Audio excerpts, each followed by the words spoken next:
Good. Here you are. Yeah, I'm gonna take these away. And I'll take this away.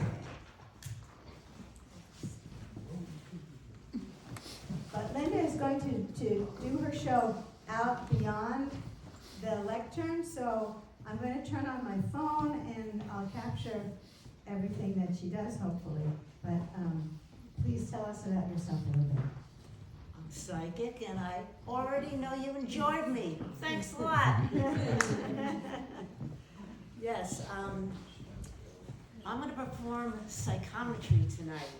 In 1842, an American physician, Professor Joseph Rhodes Buchanan, coined the word psychometry. He developed the idea that all things give off an emanation. The past is entombed in the present. Now, automatic writing is how I channeled most of this book, Hypocrisy versus Mysticism, Wisdom and Morality.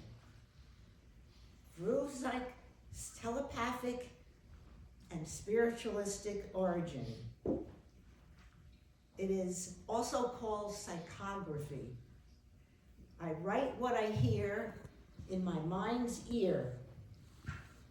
Automatic writing is how I channeled most of this book, which is about my divine intervention phenomena, and channeling one of the most provocative comedians after saving his memorabilia from being thrown away.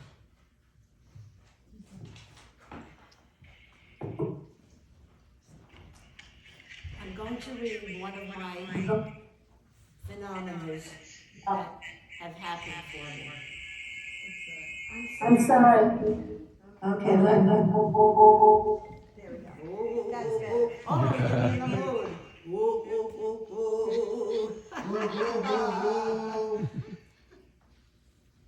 I was a teenager.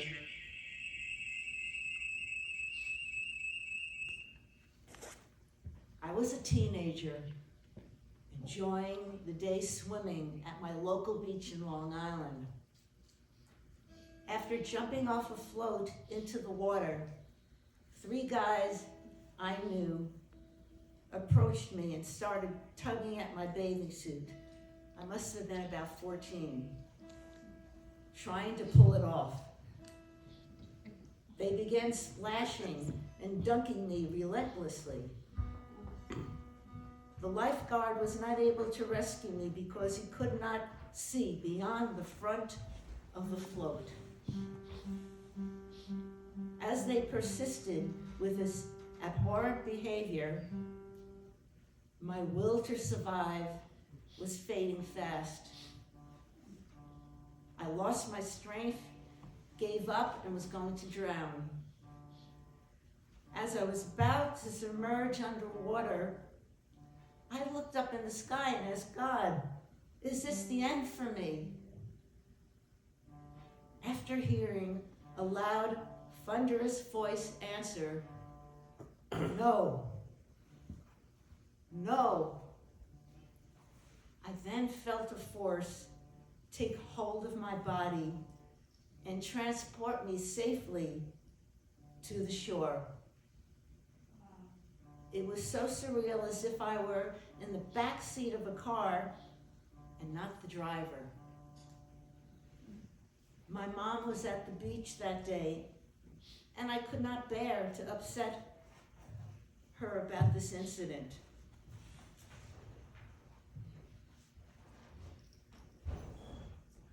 Another story.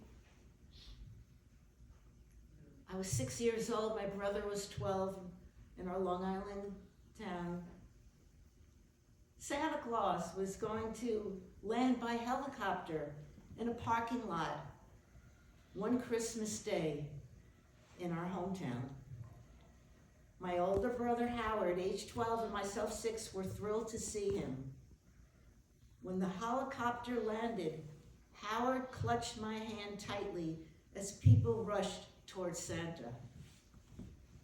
The crowd was quite boisterous and rowdy, which caused his hand to slip from mine.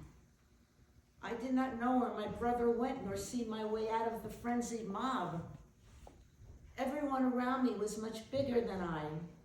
No one seemed to notice a terrified, vulnerable little girl alone, crying and pleading to be saved. I feared being pushed to the ground and crushed. As I grappled with terror, something miraculously transpired. I watched a multitude of onlookers unexpectedly disperse from this prime spot to see Santa. It was strange that the people behind and in front of me stopped pushing forward, as there wasn't an emergency to clear the area. It looked like the sea was parting as people jolted in different directions. I remember running to get away from the crowd. I was relieved to locate my brother, who was wondering where I was, and thankfully he saw me when people left the site. He had no idea I was in danger. I was too young to express my trauma to him, and he was too naive to think anything was wrong, so he did not notify the authorities on my behalf. Fortunately, we were able to get a peek of Santa on our way home. To this day, if I'm at a large-scale event, I always make sure I know where the exits are. Now I'm going to get to this channeling that I did of a provocative comedian. I'm going to read something that was channeled by him.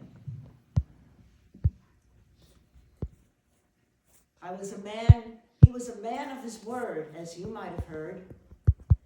He wrote this book like he knew he should. He quoted the truth, he laid it on real tough. He did it all in the name of love. Bigotry doesn't jive. In ignorance, we won't survive. So I am going to